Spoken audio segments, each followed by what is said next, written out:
جس سے رب محبت کرے، کالی زبانوں والے ان کا کچھ بگاڑ سکتے نہیں ہیں۔ میں کہتا ہوں ایک نہیں ساری دنیا مل جائے، وہ خارجی ہوں، وہ رافضی ہوں، وہ سارے مل جائیں، اللہ کی قسم ہے عثمان کی شان میں ایک بال کے برابر بھی کمی واقع نہیں ہو سکتی۔ یہ مقام ہے عثمان غنی رضی اللہ تعالیٰ عنہ کا۔ آپ جب مدینہ تشریف لے گئے اور نبی کریم صلی اللہ علیہ وسلم نے مسجد نبوی تعمیر کرنا چاہی، اور یاد رکھیے گا اللہ کی زمین پر یہ کسی نبی کی بنائی ہوئی آخری مسجد ہے، اور اس مسجد کے بنانے میں نبی کریم صلی اللہ علیہ وسلم پیش ہیں، گارا بھی لا رہے ہیں، پتھر بھی لا رہے ہیں، اور زبان پر کیا الفاظ تھے؟ اللہم لا عیش الا عیش الآخرہ، اے اللہ دنیا کی زندگی بھی کوئی زندگی ہے، زندگی تو آخرت کی ہے۔ یہ رسول اللہ صلی اللہ علیہ وسلم کی زبان پر الفاظ تھے۔ جب مسجد نبی بنی ہے اور وہ وقت بھی آیا کہ جب مسجد نبوی کا چھپر ٹپکنے لگا، بارش ہوتی، نبی کریم کائنات کے سب سے افضل چہرے والے جب اپنا چہرہ زمین پہ رکھتے تو خاک آلود ہو جاتا، کیچڑ لگ جاتا۔ اس مسجد کو درست کروانے کے لیے جب دیکھا کہ نبی کے سامنے جانثار بڑھتے چلے جا رہے ہیں، جمعے کے روز نبی کے درس میں جگہ کم پڑتی چلی جا رہی ہے، تو آپ نے اپیل فرمائی، کون ہے جو اس مسجد کے احاطہ کو وسیع کرنے کے لیے یہ 7 والی جگہ خرید دے؟ عثمان کھڑے ہوتے ہیں۔ اللہ کے نبی آپ کو عثمان کے ہوتے ہوئے اپیلیں کرنے کی ضرورت نہیں ہے، یہ عثمان خریدے گا۔ عثمان غنی رضی اللہ تعالیٰ عنہ نے وہ مسجد نبوی کا ٹکڑا خریدا، نبی کی مسجد کے لیے وقف کر دیا، اور کائنات کی سچی زبان سے جنت کی بشارت اور خوشخبری پا لی۔ اے عثمان یہ ٹکڑا مسجد کے حوالے تو کر دے، آخرت کے دن اللہ سے جنت کا ٹکڑا میں لے کے دوں گا۔ مالدارو، عثمان غنی تمہارے لیے بہترین مثال کہ اللہ نے عثمان کو مال دیا تو سارے کا سارا مال اللہ کے دین پہ خرچ کر کے رب کی جنتوں کا سودا کر لے گا۔ کبھی ہچکچائے نہیں ہیں، کبھی پریشان نہیں ہوئے۔ اور جب آپ کی خلافت کا زمانہ تھا اس وقت بھی آپ نے مسجد کو وسیع کرنا چاہا، بہت سارے لوگوں نے باتیں کی، لیکن آپ مصر تھے کہ مسجد تنگی دامہ کا شکوہ کرتی ہے، اس کو وسیع کرنا پڑے گا۔ پھر بھی عثمان غنی نے ذاتی مال سے مسجد نبوی کو وسیع کیا تھا۔ بات یہاں ختم نہیں ہوتی، آگے بڑھیے۔ وہ موقع کہ جب مدینے کے یہودی ساری تجارتوں پر غاصب تھے، وہ قابض تھے، وہ وقت مسلمانوں پہ بڑا سخت وقت تھا، بھوک اور افلاس۔ آپ جانتے ہیں بدر میں کیا حالات تھے، آپ جانتے ہیں احد میں کیا حالات تھے، آپ جانتے ہیں خندق میں کیا حالات تھے کہ جب نبی نے اپنے پیٹ پہ ایک ایک نہیں 2 پتھر باندھے ہیں۔ یہ مسلمانوں کی معیشت کا حال تھا۔ پانی کے لیے وہ لب جو اللہ کی زمین پہ کلمہ توحید بولنے والے تھے، وہ صحابہ کرام کے لب پانی سے تشنا ہے، پانیوں کے کنووں پر یہودیوں کا قبضہ۔ جب ہجرت ہوئی بیر روما، ایک ہی مدینہ طیبہ کے اندر میٹھے پانی کا کنواں تھا جو قابل استعمال تھا، پینے کے قابل تھا۔ کہا کون ہے جو یہ میٹھے پانی کا کنواں خریدے اور مسلمانوں کے لیے وقف کر دے؟ جب بھی نبی کریم نے اپنی زندگی کے اندر اپیل کی، عثمان سے آگے کوئی بڑھ نہیں سکا ہے، کوئی نہیں بڑھ سکا۔ کہا اللہ کے نبی میں حاضر ہوں۔ بعض روایات کے اندر کہ آدھا کنواں خریدا، ایک دن مسلمانوں کی باری اور ایک دن یہودیوں کی باری۔ لیکن دیکھیے مسلمان، یہ تاریخ اسلام کیا بتلاتی ہے کہ جس دن مسلمانوں کی باری تھی نا، یہودیوں پر پابندی نہیں لگائی ہے.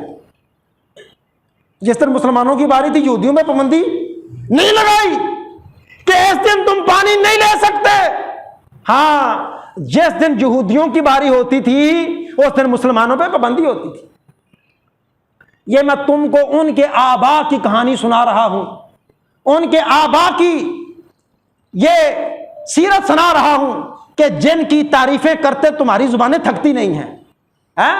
آج مسلمانوں کو گالی گلوچ کرتے ہو اور کہتے ہو جو جا کے دیکھو یورپ ترقی کر گیا، جو جا کے دیکھو یورپ آگے نکل گیا، جو جا کے دیکھو یورپ کہاں پہنچ گیا.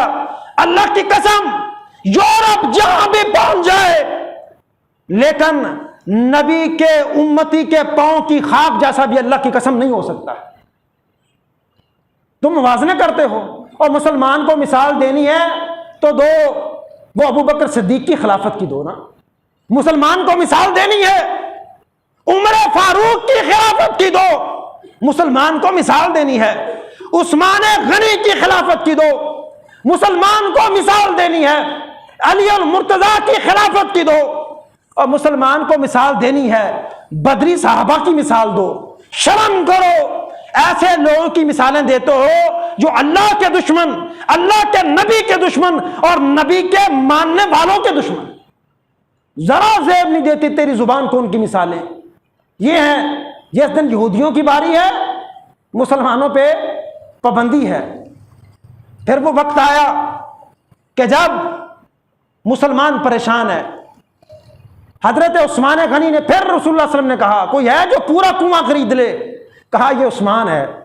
عثمان پورا کنواں خرید کے نہ صرف مسلمانوں کے لیے وقف کیا بلکہ پورے اسلام کے لیے وقف کر دیا.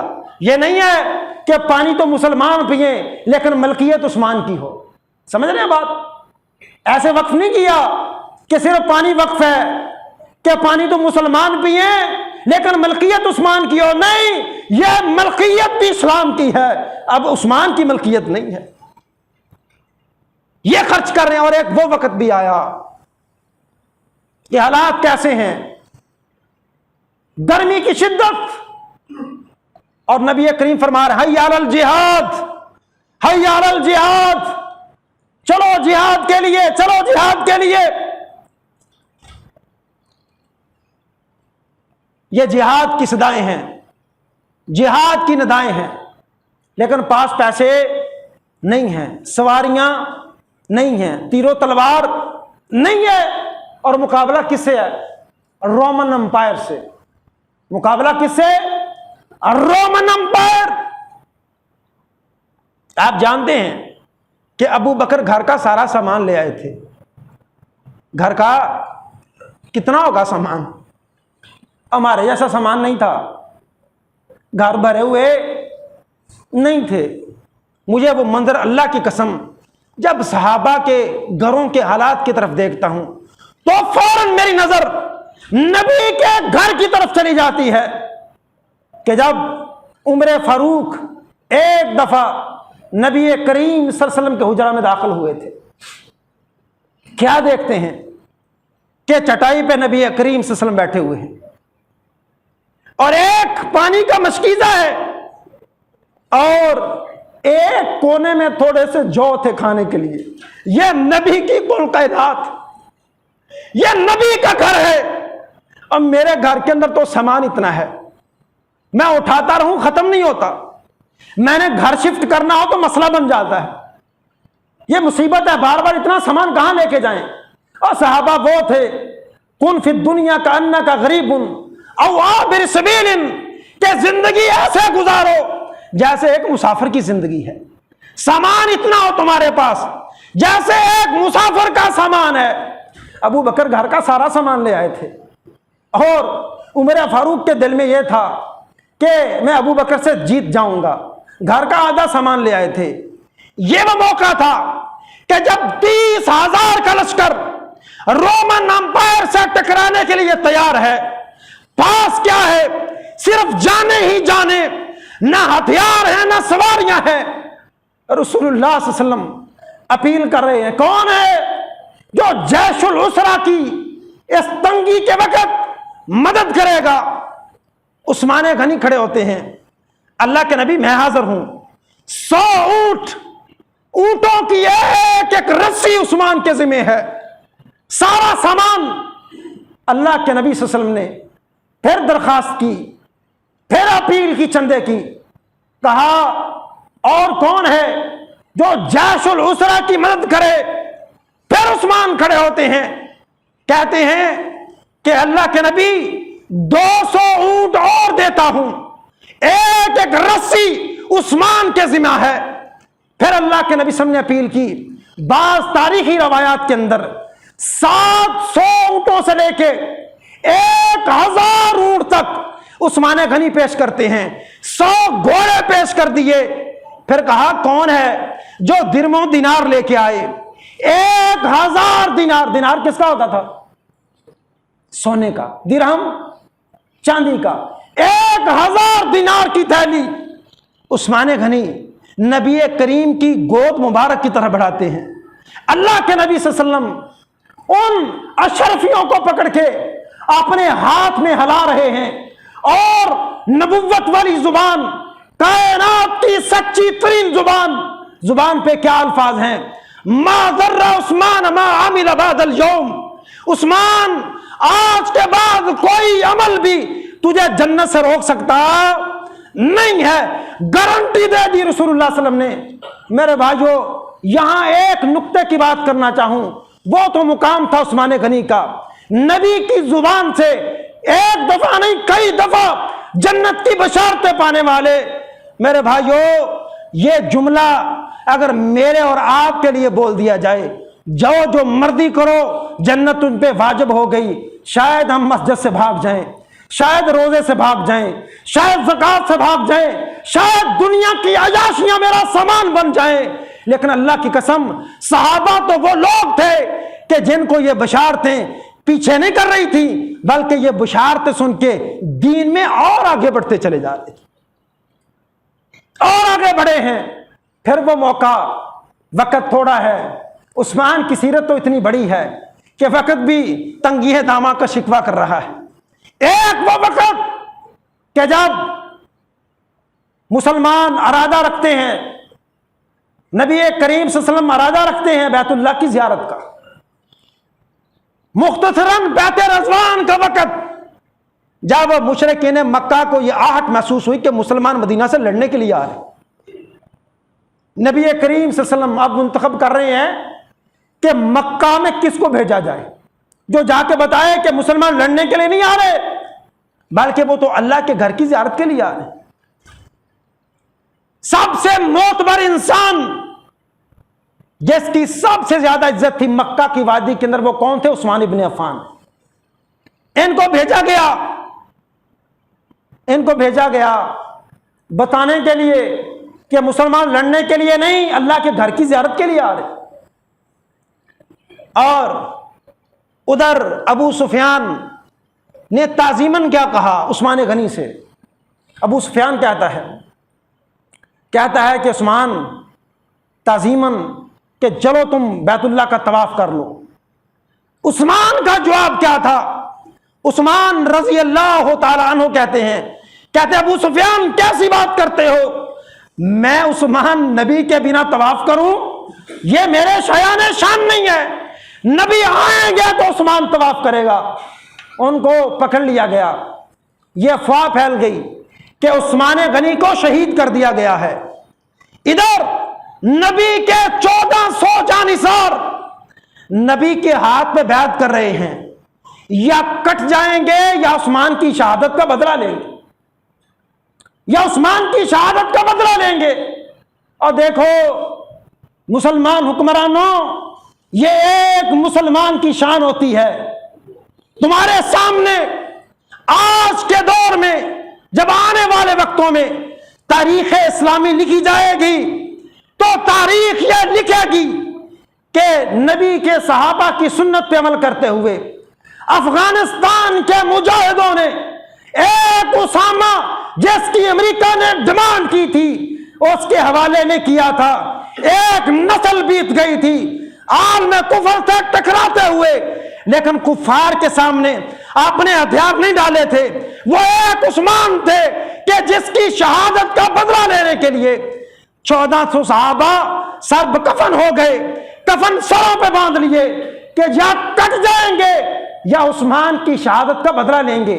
ایک بے ایمان، یہ خارجی تو اس وقت پیدا ہو چکے تھے، ایک خارجی مصر سے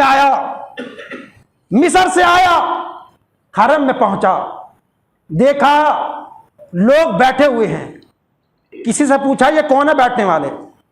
کہا یہ قریشی ہیں۔ اچھا ان کے اندر بزرگ کون ہے؟ کہا ان کے اندر بزرگ عبداللہ ابن عمر ہے۔ اچھا ان کے پاس پہنچے، کہا کہ میں آپ سے کچھ سوال کروں گا۔ یہ خارجی آپ کے پاس پہنچا، میں کچھ سوال کروں گا، آپ نے جواب دینا ہوں گے۔ کہا ٹھیک ہے آپ پوچھو۔ کہا جانتے ہو کہ عثمان بدر میں نہیں تھا؟ کہاں؟ جانتے ہو عثمان جنگ احد کے دن بھاگ گیا تھا؟ بولا ہاں جانتا ہوں۔ جانتے ہو جب بیعت رضوان ہو رہی تھی عثمان وہاں نہیں تھا؟ جب عبداللہ ابن عمر نے اس کے ان تینوں سوالوں کے جواب میں کہا ہاں میں جانتا ہوں، اس خارجی نے اللہ اکبر کا نعرہ لگایا۔ ایسے ہی ہوتے ہیں لوگ، جب مطلب نکلے اگلے کی بات سننے کے لیے تیار نہیں ہے، بس جی میرا مطلب پورا ہو گیا، کہتا ہے رک پتر جانا کتنے، ان کے جواب بھی لے کے جاؤ، صرف سوال نہیں ان کے جواب بھی لے کے جاؤ۔ کہا پہلی بات جہاں تک احد کی بات ہے، جہاں تک احد کی بات ہے تو اللہ نے قرآن میں کہہ دیا کہ رب کریم نے ان کو معاف فرما دیا۔ جب یہ کفار نے حملہ کر دیا 50 تیر انداز، جب آپ نے اس ڈیوٹی سے ہٹ گئے، وہ درہ چھوڑ دیا، مسلمانوں کو عارضی طور پہ شکست کا سامنا کرنا پڑا۔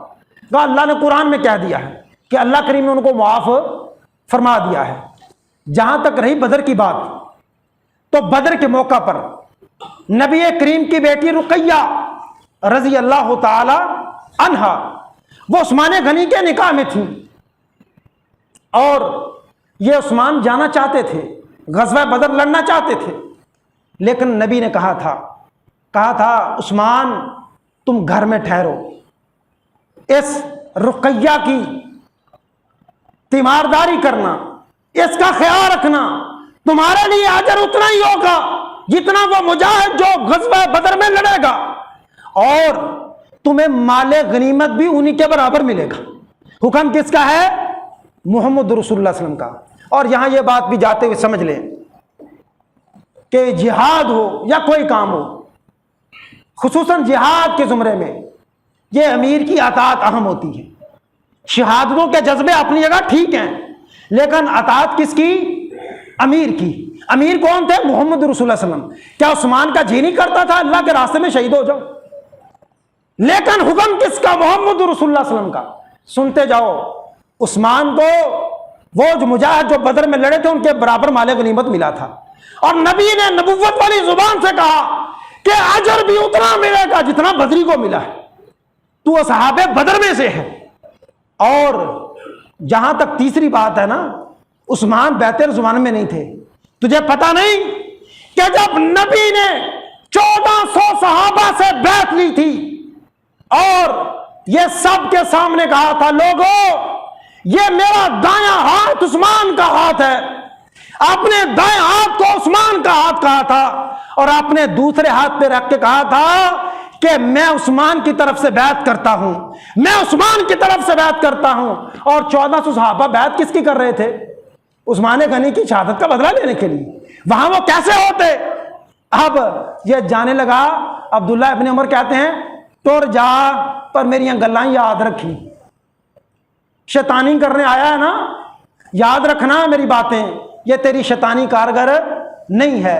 پھر ان شیطانوں نے کیا چارہ چلا؟ یہ کب سے معاملہ شروع ہوا تھا؟